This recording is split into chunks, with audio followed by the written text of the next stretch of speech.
Naam, siku moja watu watakusanyika nyumbani kwako, wengi wakiwa wamehuzunika,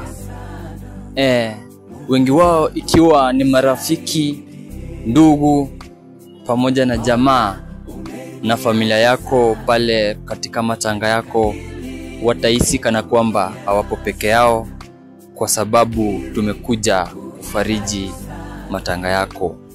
Na katika ile hafla ya kukufukia mchanga, after matanga imeisha, wengine tutaenda tukuache kao ushazikwa, ndipo familia yako itaanza kuhisi kana kwamba ulikuwa mtu wa maana katika familia yako. Na ndipo sana sema kuwa nizike siku zote ningali hai, usingoje nikafa ndipo ukaja kunimiminia sifa wakati nishakufa. Sijui unanielewa?